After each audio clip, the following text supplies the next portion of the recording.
Hi, it's me, and that's him, and we're the Sci-Fi Scholars. We're talking Arrow, Season 5, Episode 13, Spectre of the Gun. So this is talking about gun control! And I just peeked us out. Keep going.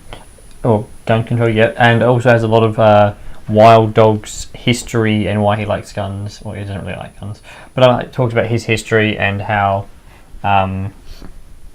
he became the vigilante kind of dude that he was. Yeah, instead of Arrow's backstory, if I remember correctly.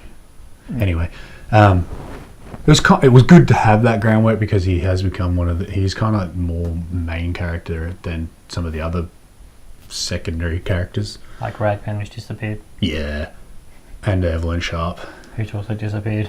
Although she was turned into a bad guy. But anyway, the point being, it was nice to see his backstory, but it was okay, cool, whatever, for me. Yep. Sure, it's a heartbreaking or heart-wrenching, or whatever you want to call it. Yes, he wants his daughter back, which is a good thing, and we're going to see what happens with that eventually, hopefully, maybe, one day. I still reckon he can hold the daughter of him, and then Ollie's son are going to be like best friends. Best friends? Yep, best friends forever. Best friends forever. They'll both get kidnapped in the same episode, and it'll be devastating. Devastating. And Curtis will be feeling left out because he doesn't have a kid.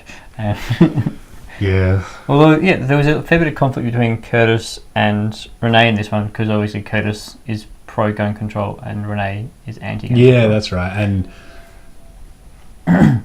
they played that off pretty well without saying who was right. Yes. In that argument. Which would be a very controversial thing to try and do. Well, I mean, at the end of the episode, they kind of went, gun control is good. That's how they kind of ended the episode. But all the way up until then, they presented both sides pretty clearly and pretty well, even though, whatever. But it was a pretty kind of heavy subject to take on, and they did okay with it. But then there's the massive mythical... somehow Oliver comes up with an idea that alleviates and both parties are happy with, which is probably it's a pretty big fantasy, as evidenced by the argument that keeps going on. Yes. So, I mean, granted, it's a TV show, so it makes sense that they decided to bring in something like that. They made both parties happy, and good on you. Do you want to tell us what it is? Yeah. The mythical Americans were happy with the proposed idea. Yes, they were. It also deals... So, in this one, obviously, Oliver has been solving all of his problems consistently as the Green Arrow. But in this one, they force him to... Well, Thea and Quentin are like, well, you can't solve this as the Arrow. You have to solve... Because there's a guy who shot up Town Hall.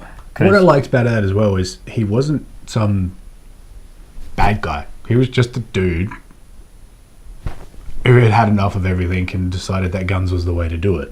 Yeah. So they kind of, Team Arrow were looking for a reason for him to be doing it, but it turns out there wasn't really. Well, a bad guy reason, Prometheus is pulling the strings or something, but it just turns out, nope.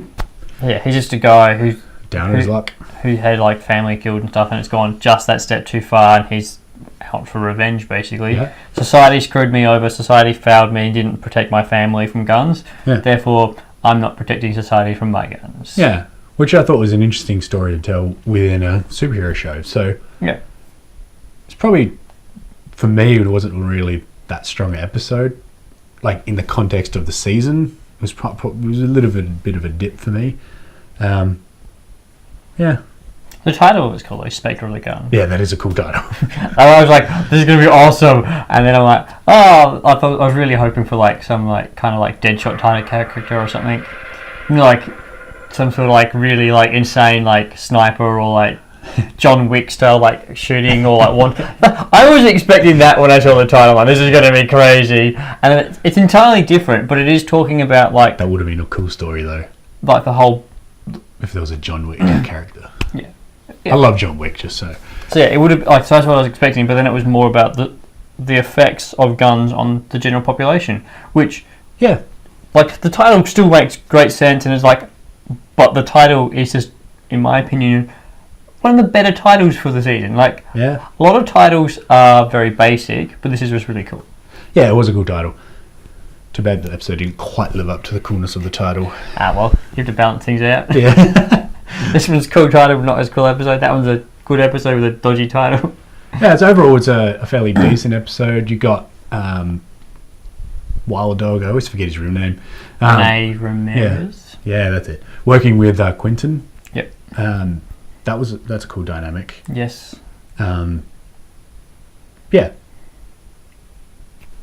It's a decent episode, like better than some of the seasons 3 and 4 episodes, but still, for me, I don't remember I wasn't blown away with it.